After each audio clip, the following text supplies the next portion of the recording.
Don't fall off your seats. The very exciting news is that God willing, we will be signing a lease on a space this week, which will be the Chabad Center for Jewish Life. And it's very exciting because that means that we're going to finally have a space where we can have all the programs and everything that you've been looking forward to and everything that you've been loving. A gorgeous space, and I can't wait to invite you. Mazel tov. That's wonderful. Wonderful. Where is it?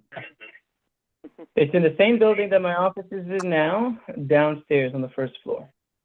Where's your office? Right across from the Inverary Hotel. It's nearby. Yeah, and yeah, Joan and Susie, you guys, for you, it's a 10-minute walk. God willing. Only I could. Me'ez Hashem, with Hashem's help. Okay. How are you feeling today, Joan? Oh, I'm on pain medication, Rabbi, so I'm okay.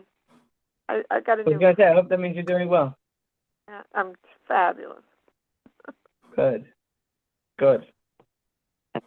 Should have a complete healing very soon. Yeah, like 3 months. I got a new fracture was the problem. Another fracture? Yeah. Oi. Right is right. That's no good. So I'll be good. And how's Susie? Susie's fabulous, right, Suze? She's good, thanks. Baruch Hashem. Baruch Hashem. Rachalea, how are you? I'm fine, thank you. And you? Good, thank God. And Zalman, how about yourself? How are you doing? Pretty good. No complaints. Good. Very, very good. Okay, let me see here. Let me just copy this for Lev Moshe so that he can join us. I sent it to Nechama as well in case she wants to join us. And okay. So I'm not sure if tomorrow's class is going to be, I'll let you all know if tomorrow's class is going to be in the new space or upstairs, but we'll find that out. I'm not sure. If I can get a key today, I'll get a key today. But we'll definitely say L'chaim. I made a blessing earlier. L'chaim. And let's go for it. I'm sorry, what was the name of your place again? The address is 3800 Inverary Boulevard. It's down the street from our house. And what's the 2-minute code? drive. What's the code again? Oh, what are we going to call it? Yes. It's going to be called the Chabad Center for Jewish Life. Oh, that's nice. Yep. And Mitch, is that you? Yes. Good morning, Mitch. Good Okay, morning, very interesting. Rabbi. How are you doing today? I guess I'm okay. Good. Okay. So we're going to get into some very interesting discussions today. And some of it we may find a little strange. But let's jump in and we'll see what's going on. Oh, Lev Moshe is here too. Beautiful.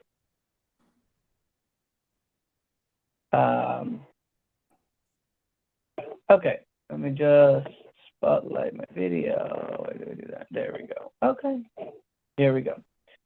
So we're in the middle of the discussion, and the discussion is circling around human dignity. To what extent does human dignity come before the law, come before the Jewish law, the halacha?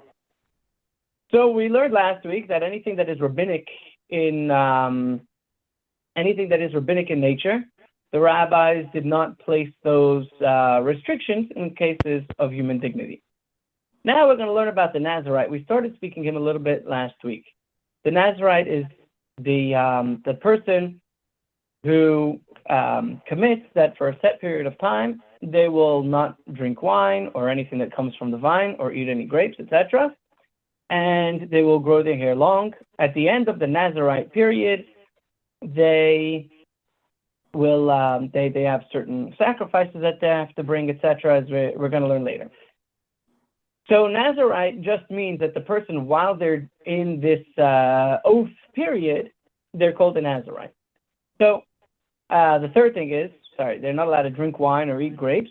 They're not allowed to cut their hair, and they're not allowed to come in contact with a corpse. And also, they think they're Yeah. better than God because they do more than God asks. Exactly. Or they're alcoholics.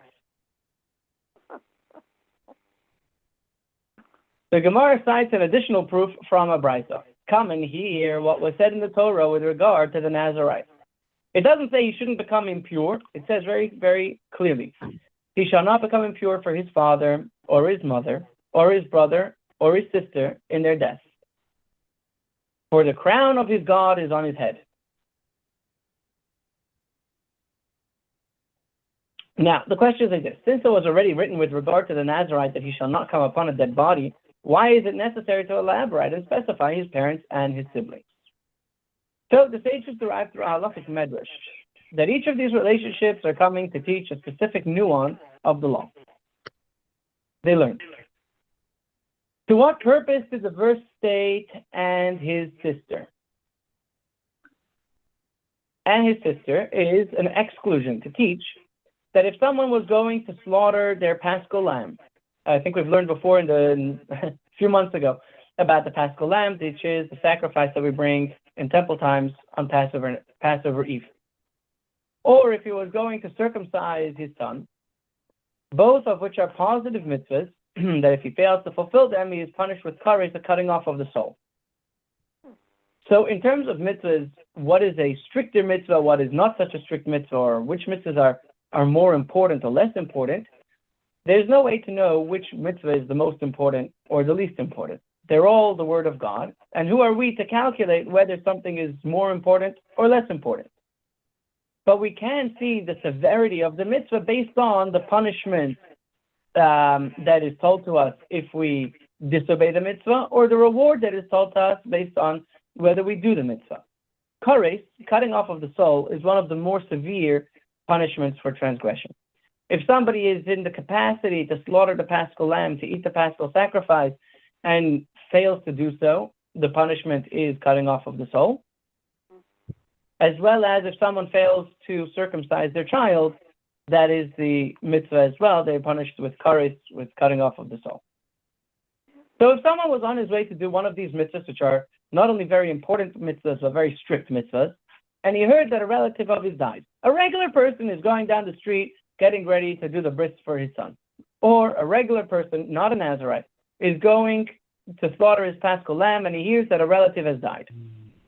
I might have thought that he should return and become ritually impure with the impurity imparted by a corpse.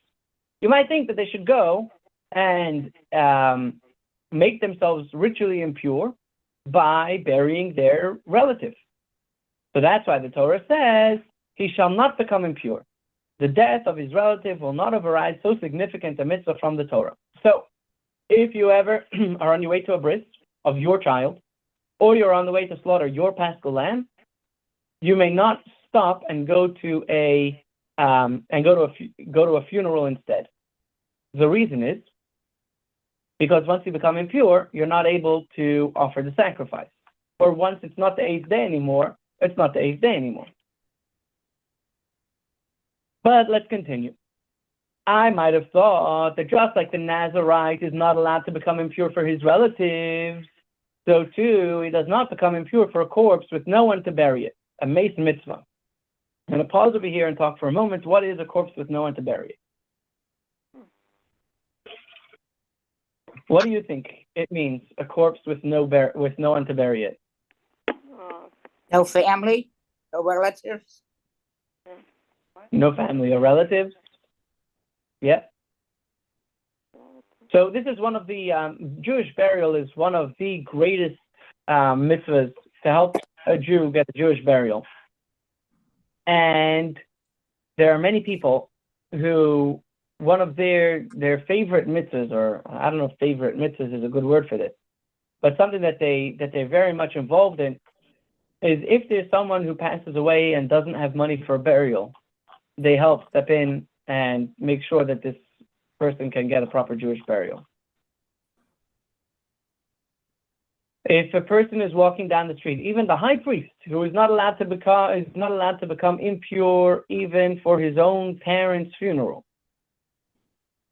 If he's walking down the street by himself and he sees a corpse and there's no one around and no one else is able to bury, the high priest must bury the man himself or woman himself. So dear is the mitzvah of a Jewish burial. So the Nazirite, even though he's not allowed to become impure, even for his own relatives, so you might think that if he finds someone who is not a relative, who has passed away with no one to bury them, you might think that he should not become impure for them. So the verse comes to tell us and his sister. He may not become impure for his sister, as someone else could attend her burial. Oh, we finished page 19. Welcome, we are up to page 28. But he does become impure for a mason mitzvah, which actually could get complicated. Imagine a guy said he's going to be a Nazir for 20 years. 19 and a half years in, he's abstained from wine for 19 and a half years. He hasn't cut his hair in 19 and a half years. He hasn't become impure in 19 and a half years. And he's like, this is also stressful for me. Let me take a stroll in the countryside. And while he's there, he sees a dead Jewish person. There's no one else. There's no cell phones. He can't call anyone else. He has to become impure and bury this person. And then he has to start his 20-year count again. Oh, wow.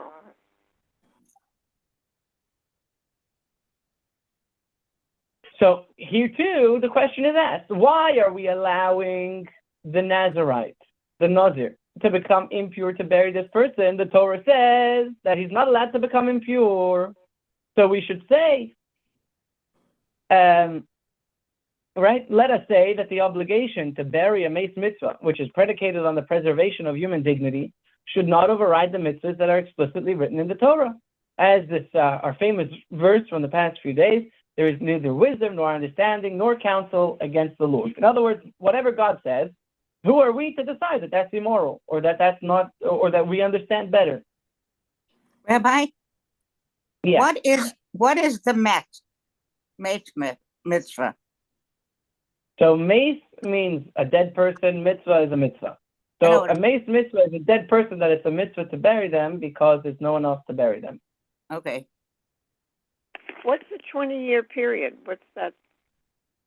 Oh, so a Nazirite can take upon themselves any amount of time that they want to go through this Nazirite stuff. Minimum is 30 days, maximum is a lifetime. And how does one become one? Sorry? How does one become one? If somebody takes upon themselves an oath that they are now a Nazir. So they would say, I'm not going to say I am because I don't want that to come on me because then I'll have problems. So they say, a person would say that they are, or they would say the following: behold, I am a Nazir for the next 30 days. Or they would say, behold, I am a Nazir for 1 year. Or they would say, behold, I am a Nazir for the rest of my life. Is there anyone in the present times that's choosing to be a Nazirite? Is there anyone today who's choosing to be a Nazirite? It's a good question. We are strongly encouraged not to because we cannot bring sacrifices, so we cannot end our Nazirite period. As well as today, we are all under the presumption of being impure to a dead body. Because the chances that you've never touched anyone or anything that has come in contact with a dead body are slim to none.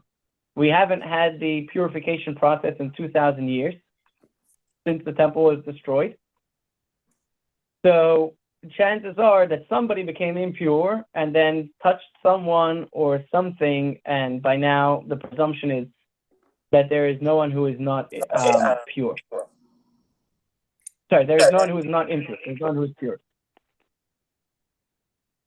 Has a woman ever done this, or it's just regarding men? That's a great question. I believe a woman could become a Nazir as well.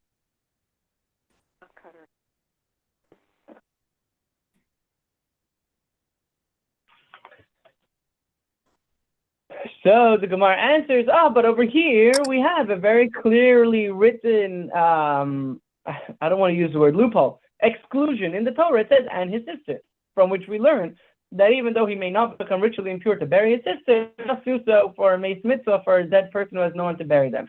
So this is not that the mace mitzvah is overriding the Nazirite status. The Nazirite status has inbuilt to it a clause that if he comes across a dead body, a dead Jewish body, with no one to bury it, he must bury it. So now we've gone through many, many different cases. Go ahead. How is and his sister, how does that lead to, from which we derive, how is that derived from and his sister? Oh, that's a very good question. It says his sister. His sister means that we're excluding something else. Right? We're saying his sister, he can't become. Now, there's a general, whenever you have. It sounds more like inclusive. It sounds more inclusive. You can't become impure in connection with your sister. With right. Dead body and your brother, sister, and parents. Right. So the question, I think that, yeah, you helped me build this up. It says you're not allowed to become impure to any dead body. Is his sister included in any dead body? Yes. So why does the Torah then go ahead and specify and his sister? For emphasis. Throw this? Because it's a mitzvah, because ordinarily it's a mitzvah to take care of, to bury your family properly. These are all good, and these are all true. So what we really need to do is we need to sit down and learn the 13 principles of exegesis. I've been reading about that. Yeah. Oh, yeah, in your big book. So one of them is that if you have something that is included in a general rule, and then it was specified, it's coming to teach us a specific something. So the bottom line is that Brad, I'm just going to mute you for a moment, and if you have any questions, you can unmute yourself. There's just some background noise there. Good morning, Bela Esther, and good to see you. So if we have something like the sister, she was included in the general rule, and then she was excluded specifically. So the oral tradition that dates back to Moses in the desert is that this and his sister is coming to teach us two things. Number one, that it's only for the Nazirite where he is a... One second, no. No, he's coming to teach us, number one, that there are other people as well who should not become impure. For example, if someone's on their way to slaughter the Paschal sacrifice, they should not become impure to their sister. And on the flip side, we're learning that... Let's just focus on this part for now, not to get too confused. Let me see if I can think of a good example.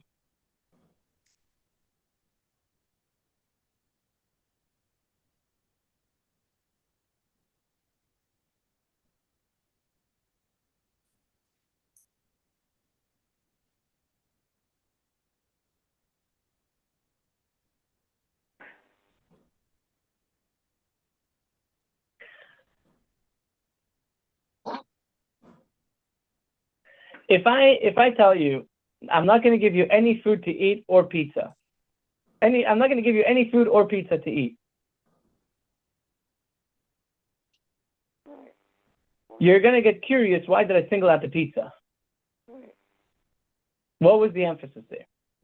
So we can say, maybe the emphasis there is that you really love pizza. So I put it there as a strengthening point that even though pizza is your favorite, I'm not going to give you any food, even pizza I'm not going to give you. But then why did I say and pizza? I should have said even pizza. So the fact that I said I'm not going to give you any food and pizza means that there's something specific that I'm trying to get across.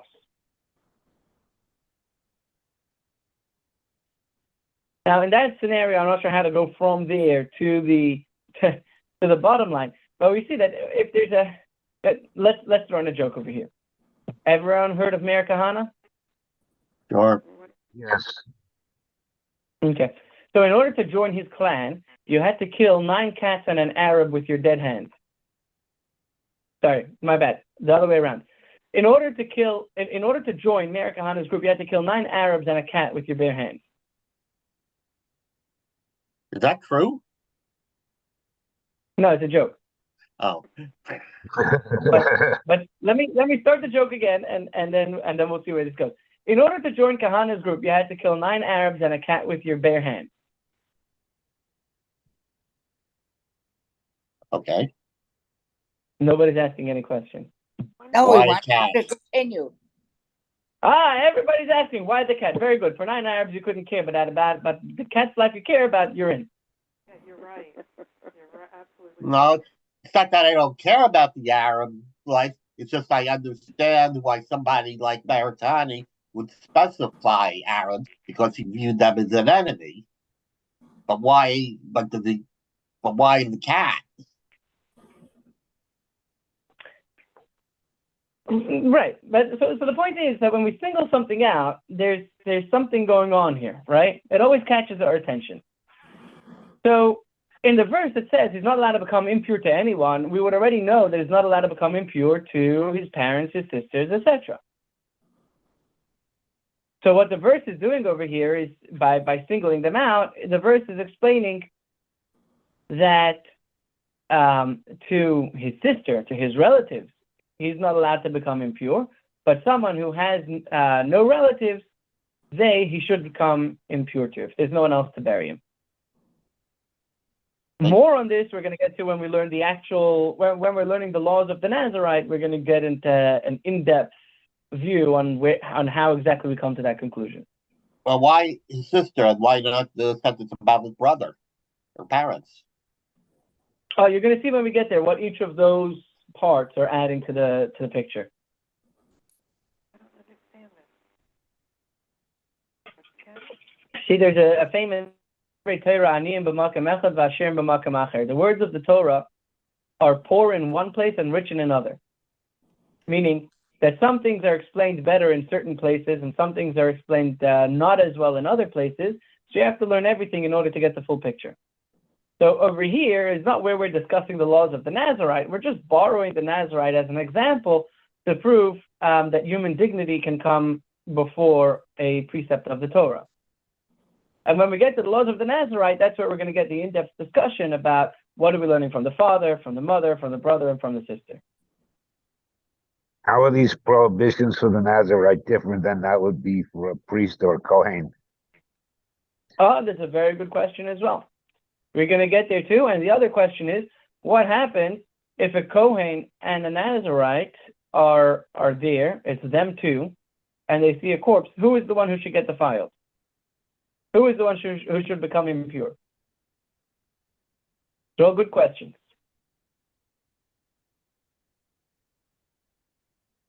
So now the Gemara is going to go through a little bit of a different strategy. Everyone can still hear me, right? Right. Yes. Good. Okay. The Gemara is going to go through a little bit of a different strategy now. Let us derive a general. So we've seen so many cases where each one, for its own reason, human dignity comes before that precept, but we weren't able to learn a general rule from there.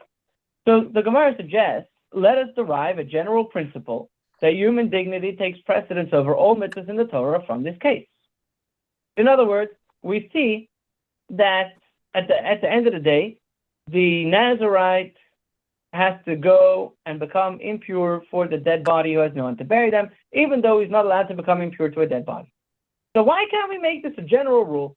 And we use this as a proof. We see from here that in any case where there's a situation of human dignity or a consideration of human dignity, that would supersede the precept of the Torah. So the Gemara is going to explain now why we can't learn from here to everywhere else. We're going to read it inside, and if we need to, we'll explain it more. This is a special case. So the Met Mitzvah is the highest of all laws. Say again? The Met Mitzvah is the highest of all commandments.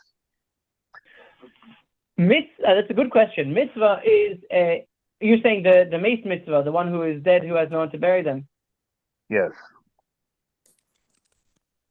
Not the highest, but very high up there.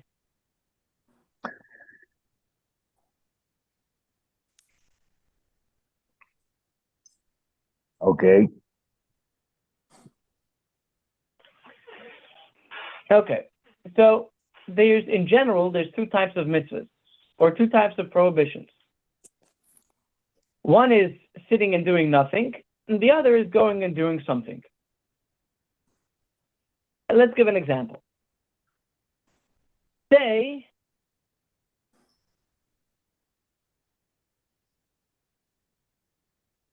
the famous example. The famous example. You see a train and it's going down a track, and there's a split in the track, right? This is the famous example that's brought old school children or asked us at some point or other, and if you're not familiar with it, let me know and we'll get into more detail.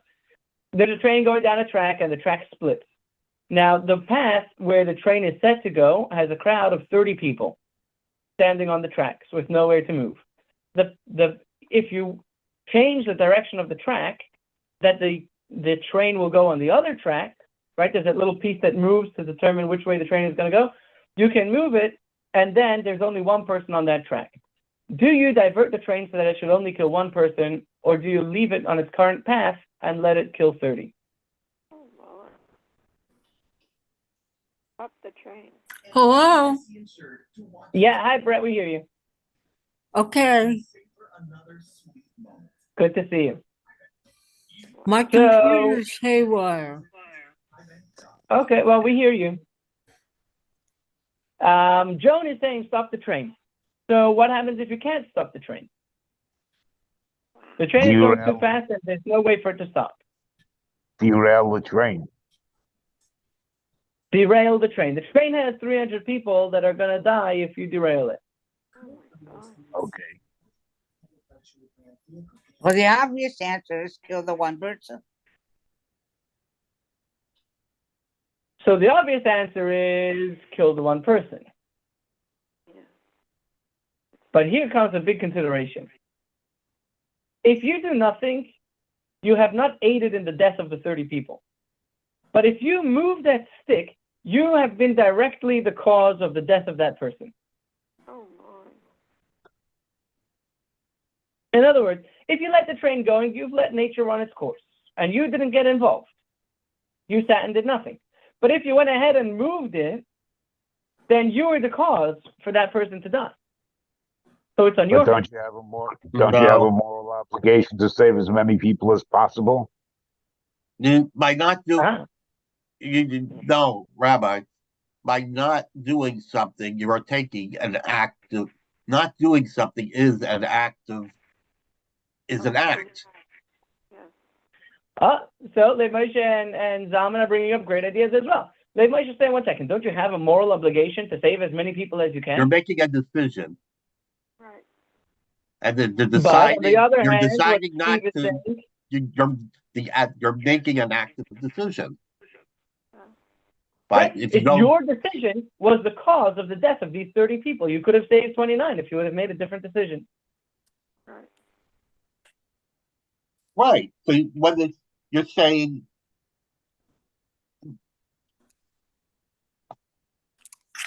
not doing something is doing something. Right, to a certain degree. Not doing and doing are similar in a certain degree. So this is a great example because it gets everyone riled up, and it's a great debate topic. But this question would be a much better question if the train wasn't specified to go in any way. In other words, if you had to make a move right now, right? Let's say you're driving your car. You're driving your car. You have 10 people in your car, and either you could hit the car in front of you or the car to the side of you, and you're in control of the wheel, and you're steering, and you're trying to veer around and trying to avoid a crash, what's the best thing for you to crash into? Your brakes failed, and what should you choose to crash into? So over there, you're the one who's making a decision anyway, and you have to choose, am I going to crash into 5 people or am I going to crash into 10 people? That's a choice that you're making, and you have to try and crash into as least people as you can. Because either way, you're making an act.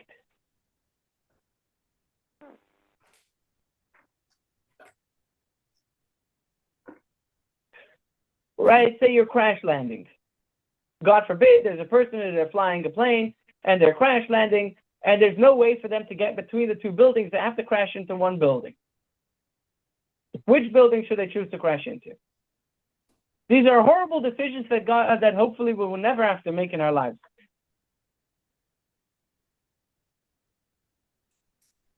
But sometimes, I mean, we have to understand morally, theologically, ethically. So, if you are making a choice that anyways you have to go ahead and kill someone, and the question is, who should you kill? So then, of course, you should try and save as many people as you can. But over here, you don't have to do anything. So there's a difference between staying passive or becoming an active participant in the, I'm going to use the word murder. So emotionally, it feels much better to say, let's go and make sure that we can save 29 people. But the question is, ultimately, is that the right decision? But, Rabbi, so I'm not going to give, yes. The thing is, there's such a thing as criminal negligence. Correct. Where not doing something results in something bad happening. The idea being that by being negligent, you are contributing to whatever bad thing happens. So even though, so you are, I mean, when you decide not to change the direction of the train, let the train going in its own path, that is not passive. That is very active. You are making a very active decision. And you're making an active decision, but you're not doing anything. In other words, so I'm not going to come to a conclusion here. You are implementing your decision. You've made a decision without action. That's what it takes to implement the decisions. So I want to pause here for a moment and talk about criminal negligence. In the Torah, criminal negligence is a very important thing. We have in last week's Torah portion the mitzvah to build a fence around your roof. If you have a roof, you have to build a fence around it. And the words in the Torah actually are Ki yipol hanofel mimenu, because the person who's going to fall could fall down from here. In other words, we're talking about someone who's going to fall anyway. So if we're talking about someone who's going to fall anyway, why do you have to build a fence to stop this guy from falling? In other words, you have someone who's doing cartwheels by the edge of your roof. Why is that your responsibility? So the explanation given is that merit is placed upon the head of the meritorious, and deficiency is placed upon the head of that one who's deficient. In other words, God will cause the good things to happen to the people who deserve the good things, and the bad things to happen to the people who need to have a little bit of negativity in their life. So even though this guy was their own recklessness that caused them to fall off of the roof, you still have your obligation to put a fence on the roof. In addition to that, we have the general prohibition, lo ta'amod al dam reyacha, you may not stand over the blood of your friend. If you see a Jewish person who is in danger, you must even risk your life in order to save them. And definitely to get into a situation of discomfort. So over here, we're talking about a special scenario. The point that I wanted to bring out is that in Torah law, there's a very big difference between action and passivity. So coming back over here, when the Nazarite is burying this dead person, The actual burial is just burial. It happens to be that he became impure by the burial.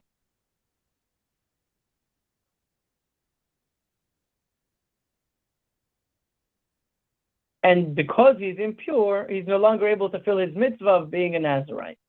Or, for example, in the case of the Paschal sacrifice, he didn't actively go ahead and do something against the Paschal sacrifice, or he didn't do something to stop himself from the Paschal sacrifice. He did a mitzvah, buried the dead person. And now that he did the mitzvah, he's impure and he's no longer able to do the Passover sacrifice. So what the Gemara is suggesting here is that over here we are sitting and refraining from action. In other words, going ahead and what's a good example of a mitzvah? We're talking in terms of human dignity. Taking down a mezuzah for human dignity would be an action that we're taking against the mitzvah. Burying the dead, he's not taking an action against his mitzvah. He's doing a mitzvah of burying the dead. A byproduct of his mitzvah is that of burying the dead is that he's no longer able to fulfill his mitzvah of Nazirite status, and he has to start over again. So we can't derive a general principle from here that human dignity would override a Torah prohibition in a case where the prohibition is directly contravened.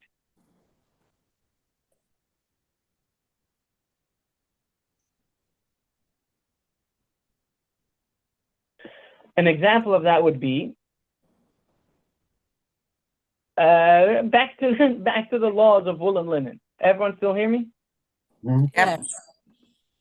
So back to the laws of wool and linen, the person is going and actively taking the wool and linen off of the person, off of the subject. So you can't learn from here to there because they're different cases. One of them is sitting and is doing his mitzvah of burying the dead. And we're saying that human dignity comes, and he should let himself become unable to fulfill his Nazirite status. As opposed to the if he was pulling off someone's suit, that would be like an act of what's the right word here? An act against the mitzvah. No, I'm saying this wrong. Letting someone keep their clothes on would also be a passive thing.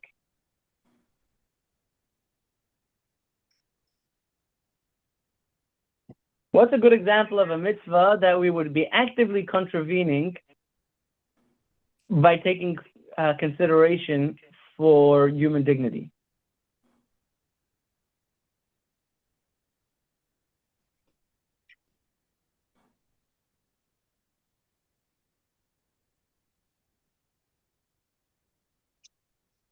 Any ideas? Any examples?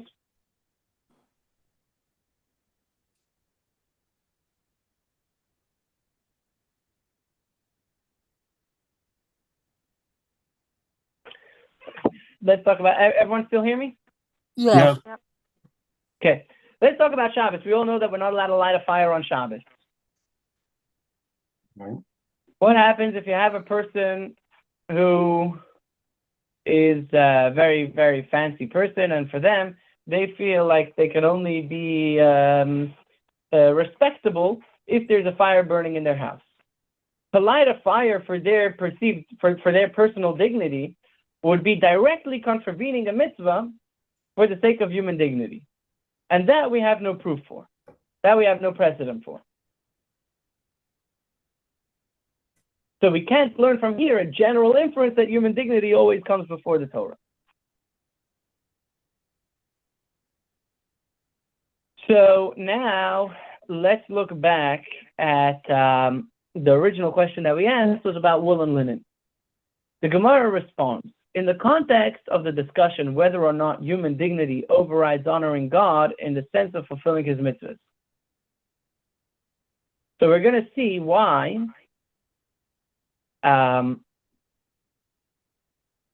we're going to get to a story, and this story is going to give us a little bit of context into to what extent should we be honoring God, or to what extent should we be honoring people. And I have to preface with a little bit of a prefacing here.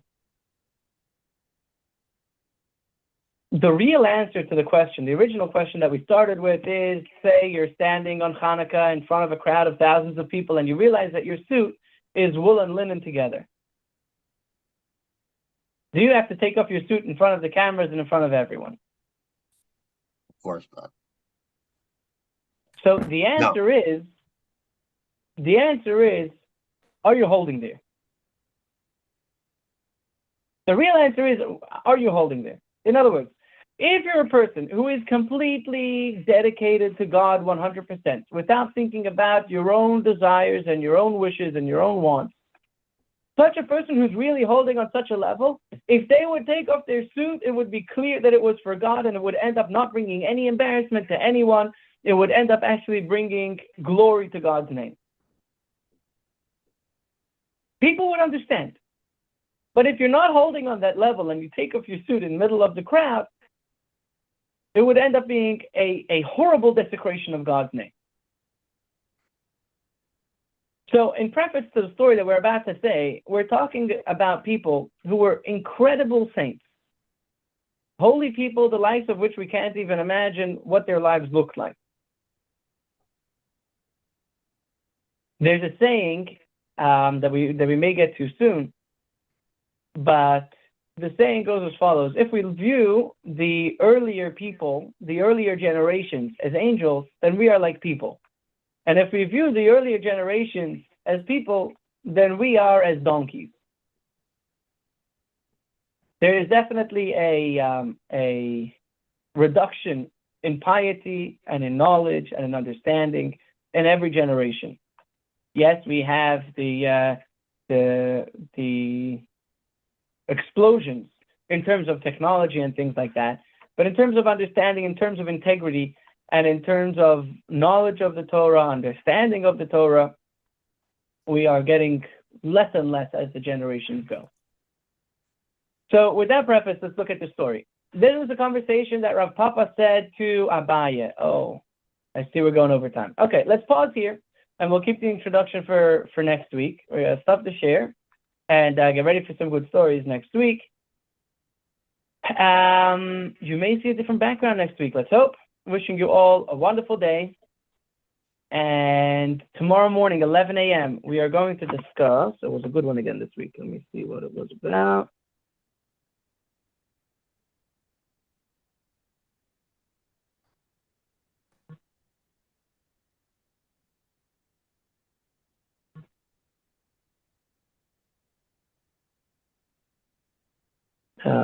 Give me just a second. Can self-reflection be a communal exercise? The secret advantage of the synagogue, and how do other people help us to have a sincere repentance? So as we get ready for Rosh Hashanah, God willing, mark your calendars. We will be having services on Rosh Hashanah and on Yom Kippur. So mark your calendars for that and join us tomorrow morning, 11 a.m., likely here in the conference room, perhaps in the new space, as we discuss the value that community brings to our own prayers and our own repentance. Wishing you all a wonderful day, a happy week for those who will see tomorrow. See you tomorrow. For those who will see you next week, Tuesday. God bless you, and we will be in touch. Thank you, Rabbi. Thank you. Thank you. Have a good day.